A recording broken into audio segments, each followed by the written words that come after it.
Hi guys. അപ്പം നിങ്ങളെല്ലാവരും ഇപ്പം നീറ്റ് പി ജിയുടെ റിസൾട്ടൊക്കെ വന്നിട്ട് അലോട്ട്മെൻറ്റ് പ്രോസസ്സിന് വെയിറ്റ് ചെയ്തിരിക്കുമായിരിക്കും. ഐ തിങ്ക് അലോട്ട്മെൻറ്റ് സ്റ്റാർട്ട് ചെയ്തു. അപ്പം ഞാൻ 2022-ലാണ് നീറ്റ് പി ജി എടുത്തത്, ഡ്യൂറിങ് ദാറ്റ് കോവിഡ് ടൈം.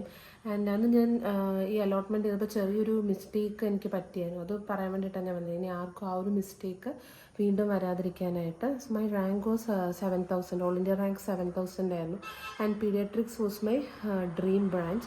എനിക്ക് പീഡിയാട്രിക്സ് അല്ലാതെ വേറൊന്നും എടുക്കണമെന്ന് തോന്നുന്നുണ്ടായിരുന്നില്ല. അപ്പം പീഡിയാട്രിക്സ് തന്നെ എടുക്കാമെന്ന് വെച്ചിട്ട് ഞാൻ ചെയ്തൊരു മിസ്റ്റേക്ക് എന്താണെന്ന് വെച്ചാൽ, സെക്കൻഡ് അലോട്ട്മെൻറ്റിൽ ഞാൻ എടുത്തു സീറ്റ്. ലൈക്ക് അതുകൊണ്ട് എനിക്ക് പ്രൈവറ്റിലാണ് സെക്കൻഡ് അലോട്ട്മെൻറ്റിൽ പീഡിയാട്രിക്സ് അലോട്ടായത്. ലൈക്ക് മെറിറ്റ് സീറ്റാണ്, ബട്ട് സ്റ്റിൽ എനിക്ക് പ്രൈവറ്റിലാണ് കിട്ടിയത്. അപ്പം ആ സീറ്റ് നമ്മൾ സെക്കൻഡ് അലോട്ട്മെൻറ്റിൽ എടുത്തു കഴിഞ്ഞപ്പം എനിക്ക് പിന്നെ മോപ്പപ്പിലും സ്ട്രെയിലും ഒന്നും പാർട്ടിസിപ്പേറ്റ് ചെയ്യാൻ പറ്റുന്നുണ്ടായിരുന്നില്ല.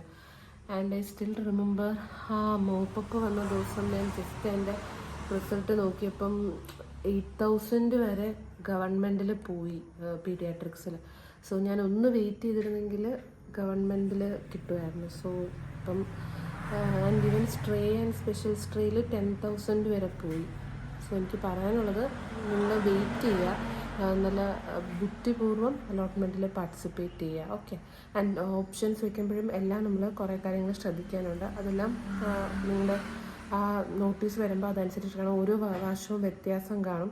അപ്പോൾ അതനുസരിച്ചിട്ട് പറയാം. ബട്ട് നിങ്ങളുടെ ചാടിക്കയറി ഫസ്റ്റ് അലോട്ട്മെൻറ്റിൽ തന്നെ എടുക്കാതിരിക്കുക. കുറച്ച് വയസ്സായിട്ട് ചിന്തിച്ചിട്ട് നിങ്ങളുടെ ഡ്രീം ബ്രാഞ്ച് ഏറ്റവും ബെസ്റ്റ് കോളേജിൽ കിട്ടാൻ പറ്റുന്ന രീതിയിൽ അലോട്ട്മെൻറ്റിൽ ഓപ്ഷൻസ് വയ്ക്കുക. Okay, thank you.